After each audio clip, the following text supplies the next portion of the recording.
Hello friends, welcome to my channel. तो आज हम पढ़ेंगे बेसिक ग्रामर की सीरीज़ में lecture 4 the pronoun and its kind. So let's start the video. So friends, इससे पहले लेसन में हम नाउन पढ़ चुके हैं।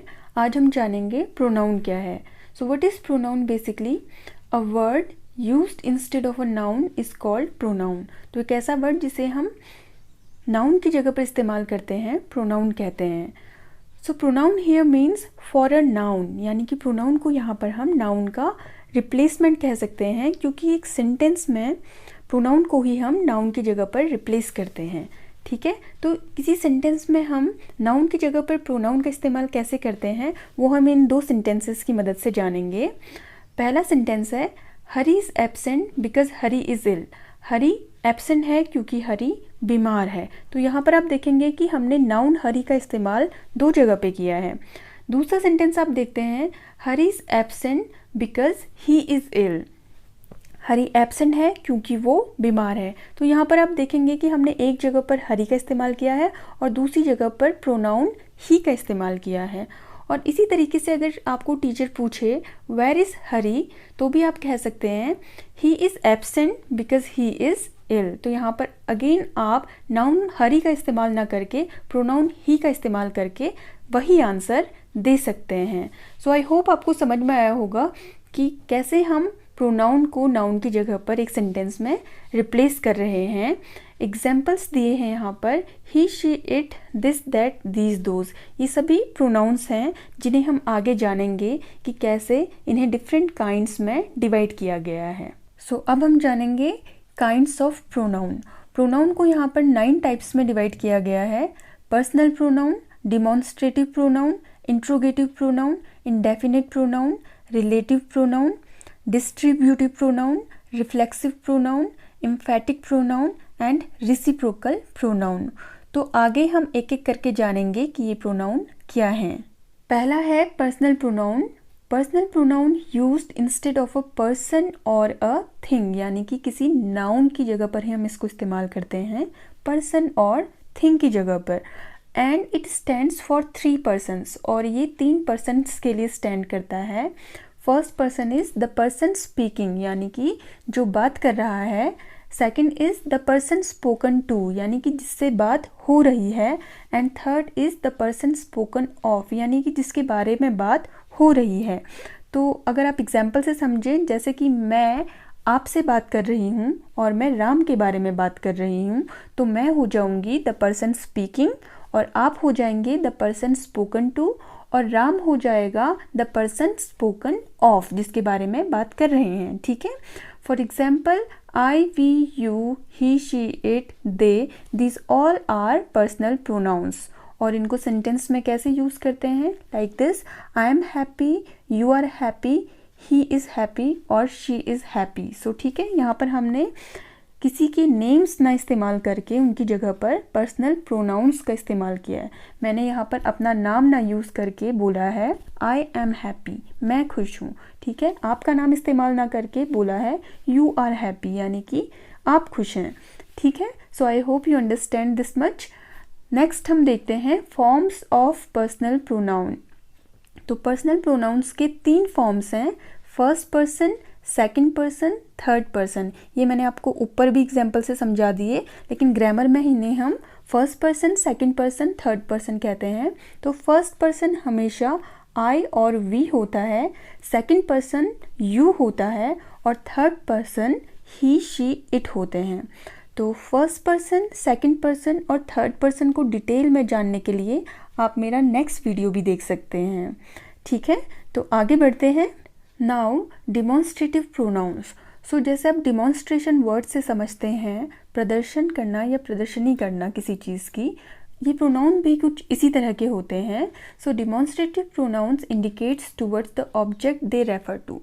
तो यहाँ पर डिमॉन्स्ट्रेटिव प्रोनाउंस उन ऑब्जेक्ट या पर्सन और थिंग्स की तरफ इंडिकेट करते हैं जिनके बारे में वो बात कर रहे होते हैं। ठीक है, for example this, that, these, those. तो ये सभी यहाँ पर डिमॉन्स्ट्रेटिव प्रोनाउंस हैं। अब एग्जाम्पल से समझते हैं। This is a present from my uncle. तो यहाँ पर आप प्रेजेंट की तरफ इंडिकेट करके उसे दिखा रहे हैं कि this is the present from my uncle. That is the book shelf. अभी आप बुक शेल्फ की तरफ इशारा करके दिखा रहे हैं कि that is the book shelf, की ये बुक शेल्फ है। ठीक है। Those are the birds flying in the sky. तो भी आप बर्ड्स की तरफ इंडिकेट करके कह रहे हैं कि वो बर्ड्स हैं जो कि आकाश में उड़ रही हैं। ठीक है। Then there is no period in ancient Indian history so glorious as that of the Guptas। तो यहाँ पर आप गुप्तास पीरियड के बारे में बात करके कह रहे हैं कि कोई भी पीरियड इतना ग्लोरियस नहीं है इंडियन हिस्ट्री में जितना कि गुप्तास। तो यहाँ पर आपको ध्यान रखना है कि आप इसे डायरेक्टली एज द गुप्तास करके नहीं लिखेंगे, बल्कि आप दैट ऑफ द गुप्तास लिखेंगे, क्योंकि यहाँ पर डिमॉन्स्ट्रेटिव प्रोनाउन दैट ऑफ का इस्तेमाल ही सही इस्तेमाल होगा सेंटेंस में। I hope it is clear to you. So now indefinite pronoun. Indefinite means जो डेफिनेट नहीं है। So indefinite pronouns stand for some person और thing but it is not clear exactly for whom। तो indefinite pronouns भी ऐसे pronoun हैं जो किसी पर्सन या थिंग के लिए स्टैंड करते हैं, किसी नाउन के लिए स्टैंड करते हैं, बट ये एग्जैक्टली पता नहीं होता कि ये किसके लिए स्टैंड करते हैं। ठीक है। For example one, none, all, many, few, some, someone, something, etcetera. Okay. अब हम इन एग्जाम्पल्स से समझेंगे। One hardly knows what to do. So यहाँ पे वन किस पर्सन या ग्रुप ऑफ पर्सन्स के लिए स्टैंड कर रहा है ये हमें नहीं पता है। ठीक है। वैसे ही सम आर बॉर्न ग्रेट। तो सम आर बॉर्न ग्रेट में कौन ये सम है या ग्रुप ऑफ पीपल है, किन सम की बात हो रही है, किन लोगों की बात हो रही है, ये हमें पता नहीं है। Nobody knows about the thieves. तो यहाँ पे नोबडी में कितने लोग आ रहे हैं ये हमें नहीं पता है। ठीक है। Many of you have been there. तो मैनी ऑफ यू में भी कितने लोग हैं या किन लोगों की बात हो रही है ये भी हमें पता नहीं है। तो ऐसे प्रोनाउंस का जब इस्तेमाल होता है किसी नाउन की जगह पर तो उन्हें हम इंडेफिनिट प्रोनाउंस कहते हैं, जिनके बारे में हमें एग्जैक्टली पता नहीं होता है। I hope it is clear to you. तो अब देखते हैं इंट्रोगेटिव प्रोनाउन क्या है। So interrogative pronoun is an interrogative word which points towards a noun, a person or a thing। यानी कि एक ऐसा इंट्रोगेटिव वर्ड जो किसी नाउन, पर्सन और थिंग की तरफ पॉइंट करता है। तो इन्हें हम क्वेश्चन वर्ड या WH वर्ड्स भी कहते हैं। For example what, which, who, whose, when, where, how. तो ये सभी वर्ड जब किसी नाउन, पर्सन और थिंग की तरफ पॉइंट करते हैं तो इन्हें हम इंट्रोगेटिव प्रोनाउंस कहते हैं। ठीक है। तो आइए एग्जाम्पल से देखते हैं। Where is your house. तो यहाँ पर वेयर हाउस की तरफ पॉइंट करता है। Which book are you reading. तो यहाँ पर विच बुक की तरफ पॉइंट करता है, तो इसलिए इन्हें हम इंट्रोगेटिव प्रोनाउंस कहते हैं। So I hope it is clear to you. Next is relative pronoun. Relative pronouns which joins relative sentences and clauses and shows their relation to a noun and also modify the noun। तो relative pronouns क्या होते हैं? जो दो sentences या clauses को जोड़ते हैं और उनका relation noun के साथ बताते हैं और noun को modify भी करते हैं। For example, which, who, whose, whom, that। ये सभी रिलेटिव प्रोनाउंस हैं जो किसी सेंटेंस में नाउन के साथ रिलेशन बताते हैं। ठीक है। तो इन्हें हमें इंट्रोगेटिव प्रोनाउन के साथ कंफ्यूज नहीं करना है, क्योंकि इंट्रोगेटिव प्रोनाउंस नाउन की तरफ पॉइंट करते हैं और रिलेटिव प्रोनाउंस नाउन का रिलेशन बताते हैं किसी सेंटेंस में। ठीक है। तो अब एग्जाम्पल से समझते हैं। This is the boy who I met. तो यहाँ पर हु प्रोनाउन बॉय से मेरे मिलने का रिलेशन बता रहा है। ठीक है। The boy who I met, जिससे मैं मिला था। ठीक है। उसी तरह से this is the car that I saw. तो यहाँ पर दैट प्रोनाउन कार जो नाउन है उससे रिलेशन बता रहा है कि कौन सी car, the car that I saw, जो मैंने देखी थी। उसी तरह से these are the girls whom all praise। तो कौन सी गर्ल्स, whom all praise, जिनकी सब तारीफ करते हैं। तो whom प्रोनाउन यहाँ पर गर्ल्स के बारे में बता रहा है। उसी तरह से अगर हम देखेंगे कि नाउन को ये रिलेटिव प्रोनाउन मॉडिफाई करता है, जैसे कि अगर मैं आपको एक और एग्जांपल दूँ, दो अलग अलग सेंटेंसेस हैं। I met Hari, Hari had just return. तो पहला सेंटेंस है आई मेट हरी, दूसरा सेंटेंस है हरी हैड जस्ट रिटर्न। तो इसे मैं इस तरीके से भी रिलेटिव प्रोनाउन का इस्तेमाल करके कह सकती हूँ, I met Hari who had just return. तो यहाँ पर हु हरी को मॉडिफाई कर रहा है या हरी के बारे में और ज़्यादा बता रहा है। तो आई होप आपको रिलेटिव प्रोनाउन समझ में आ गया होगा। Next is distributive pronoun. So distributive pronoun refers to a person और thing one at a time और individual elements in a group.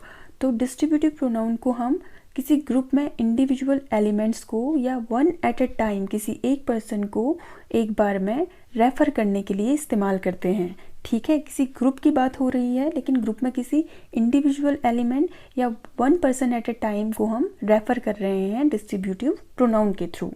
ठीक है, for this reason they are always singular and as such followed by the verb in the singular. तो इस reason की वजह से ये हमेशा सिंगुलर कहलाते हैं, क्योंकि ये ग्रुप की तो बात करते हैं लेकिन ग्रुप में किसी एक एलिमेंट की बात करते हैं, किसी इंडिविजुअल एलिमेंट की बात करते हैं, इसलिए इन्हें हमेशा सिंगुलर कहा जाता है और इनके साथ सिंगुलर वर्ब ही हम इस्तेमाल भी करते हैं। सो फॉर एग्जाम्पल ईच, इधर, निदर, एनी, ये चारों यहाँ पर डिस्ट्रीब्यूटिव प्रोनाउंस हैं। अब हम सेंटेंसेस से समझते हैं। Each of the girls gets a prize. तो यहाँ पर आप देखेंगे गर्ल्स प्लूरल नाउन है, इसके साथ हमने सिंगुलर वर्ब गेट्स का इस्तेमाल किया है क्योंकि यहाँ पर हम ईच गर्ल की बात कर रहे हैं, प्रत्येक लड़की की बात कर रहे हैं। ठीक है, so each of the girls gets a prize, हर लड़की को इनाम मिलता है। ठीक है, उसी तरह से either of you can go, तुम में से कोई एक जा सकता है। Neither of the accusations is true, in accusations में से कोई भी सत्य नहीं थी। तो आप देख रहे हैं कि हर बार हम सिंगुलर वर्ब का इस्तेमाल कर रहे हैं, तो यही बात आपको डिस्ट्रीब्यूटिव प्रोनाउंस के साथ ध्यान में रखनी है। So next is reciprocal pronoun. Reciprocal pronoun is a compound pronoun. Compound pronoun means जो दो वर्ड्स से मिलकर बना होता है एंड यूज्ड व्हेन टू और मोर subjects act in a same manner. और इसका इस्तेमाल कब करते हैं? जब दो या दो से अधिक सब्जेक्ट्स सेम मैनर में एक्ट करते हैं, काम करते हैं या बिहेव करते हैं। For example each other, one another. तो हमारे पास दो रेसिप्रोकल प्रोनाउन है, ईच अदर और वन अनदर। तो आप देख सकते हैं दोनों ही दो वर्ड्स से मिलके बने हैं, ईच अदर, वन अनदर। तो इसलिए हम इन्हें कंपाउंड प्रोनाउंस कहते हैं। अब हम सेंटेंसेस में देखेंगे। Ram and Mohan fought with each other. तो राम और मोहन ने एक दूसरे के साथ झगड़ा किया। तो राम और मोहन दोनों ने कैसा काम किया? सेम काम किया। सो बोथ आर बिहेविंग और acting in a same manner, इसलिए हमने यहाँ पर ईच अदर प्रोनाउन का इस्तेमाल किया है। दूसरा सेंटेंस आप देखेंगे, they all give evidence against one another. इन सब ने एक दूसरे के अगेंस्ट एविडेंसेस दिए। तो यहाँ पर दे ऑल आर बिहेविंग और acting in a same manner, क्योंकि सब ने ही एक दूसरे के अगेंस्ट एविडेंस दिए हैं, तो इसलिए हमने यहाँ पर रेसिप्रोकल प्रोनाउन वन अनदर का इस्तेमाल किया है। ठीक है, अब हमें एक बात ध्यान में देनी है, यहाँ पर ईच अदर का इस्तेमाल हम कब करते हैं? When speaking of two person और थिंग। जब हम दो लोगों या दो थिंग्स के बारे में बात कर रहे हैं तब हम ईच अदर रेसिप्रोकल प्रोनाउन का इस्तेमाल करेंगे। और वन अनदर का इस्तेमाल हम कब करेंगे? When speaking of more than two. तो जब हम दो पर्सन या दो थिंग्स से ज़्यादा के बारे में बात कर रहे होंगे तब हम ईच अदर का इस्तेमाल ना करके वन अनदर का इस्तेमाल करते हैं। सो आई होप आपको रेसिप्रोकल प्रोनाउन समझ में आ गया होगा। Next is reflexive pronoun. तो रिफ्लेक्सिव प्रोनाउन क्या है? When self is added to my, your, him, her and selves is added to our, your, them, we get a compound personal pronoun। तो reflexive प्रोनाउन है एक कंपाउंड पर्सनल प्रोनाउन जो personal pronouns में self या selves add करके बनता है। For example myself, yourself, herself, himself, themselves, itself. ठीक है, आई होप ये आपको समझ में आ गया होगा। तो अब हम एग्जाम्पल से समझेंगे।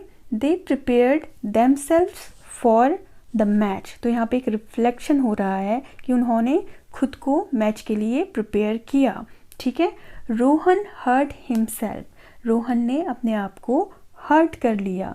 आई होप रिफ्लेक्सिव प्रोनाउन समझ में आ गया होगा आपको। Next is emphatic pronoun. So emphatic pronouns क्या होते हैं? Pronouns that are used for the sake of emphasis. तो ऐसे प्रोनाउंस जिनका इस्तेमाल हम एम्फेसिस डालने के लिए या जोर डालने के लिए करते हैं या दबाव डालने के लिए करते हैं। सो ये रिफ्लेक्सिव प्रोनाउंस ही होते हैं, लेकिन इनका इस्तेमाल हम एम्फेसिस डालने के लिए कर रहे हैं। These are often used in nominative case. तो इनका इस्तेमाल अक्सर हम नॉमिनेटिव केस में करते हैं, लेकिन अक्सर करते हैं, हमेशा नहीं। कभी कभी हम इनका इस्तेमाल ऑब्जेक्टिव केस में भी करते हैं। तो ये my self, yourself, her self etcetera जो रिफ्लेक्सिव प्रोनाउंस हैं वही ये भी होते हैं। तो अब देखते हैं हम एम्फेटिक प्रोनाउन और रिफ्लेक्सिव प्रोनाउन में कैसे डिफ्रेंशिएट करते हैं।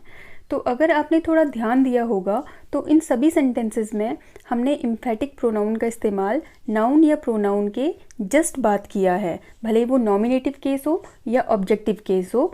दोनों ही केसेस में हमने नाउन या प्रोनाउन के जस्ट बाद एम्फेटिक प्रोनाउन का इस्तेमाल किया है। For example, I my self, he himself, she her self. तो इन तीनों में आप देखिए नॉमिनेटिव केस इस्तेमाल किया गया है और प्रोनाउन के जस्ट बाद हमने एम्फेटिक प्रोनाउन को इस्तेमाल किया है। और यहाँ अगर आप देखें चौथे सेंटेंस में टीचर हिमसेल्फ, तो यहाँ पे नाउन के जस्ट बाद हमने एम्फेटिक प्रोनाउन का इस्तेमाल किया है। तो दोनों ही केस, ऑब्जेक्टिव या नॉमिनेटिव केस, दोनों में ही हमने एम्फेटिक प्रोनाउन को नाउन के बाद इस्तेमाल किया है या प्रोनाउन के बाद इस्तेमाल किया है, नाउन या प्रोनाउन पर एम्फेसिस देने के लिए, स्ट्रेस देने के लिए। और अगर आप पीछे देखें रिफ्लेक्सिव प्रोनाउन, तो आप पाएंगे कि हमने यहाँ पर वर्ब के बाद रिफ्लेक्सिव प्रोनाउन का इस्तेमाल किया है। तो यहाँ पे हमने देम सेल्फ का इस्तेमाल प्रिपेयर्ड के बाद किया है, डायरेक्ट दे के बाद नहीं किया है। और हिमसेल्फ का इस्तेमाल हमने हर्ट के बाद किया है, डायरेक्ट रोहन के बाद नहीं किया है। तो बीच में वर्ब्स हैं प्रिपेयर्ड और हर्ट, जिनके बाद हमने रिफ्लेक्सिव प्रोनाउन का इस्तेमाल किया है। तो यहाँ पर क्लियर है कि रिफ्लेक्सिव प्रोनाउन को हम वर्ब के बाद इस्तेमाल करते हैं, वेरएज एम्फेटिक प्रोनाउन को हम नाउन के बाद इस्तेमाल करते हैं। तो आई होप आपकी ये क्वेरी क्लियर होगी कि एम्फेटिक प्रोनाउन को हम कैसे इस्तेमाल कर रहे हैं और रिफ्लेक्सिव प्रोनाउन को हम कैसे इस्तेमाल कर रहे हैं। सो फ्रेंड्स, आई होप आपको ये लेसन क्लियर हो गया होगा। और अगर आपकी कोई भी क्वेरी है इस लेसन को लेकर तो उसे आप कमेंट बॉक्स में लिख सकते हैं और इसी तरह की वीडियोस देखने के लिए इस चैनल को सब्सक्राइब कर सकते हैं। Thank you.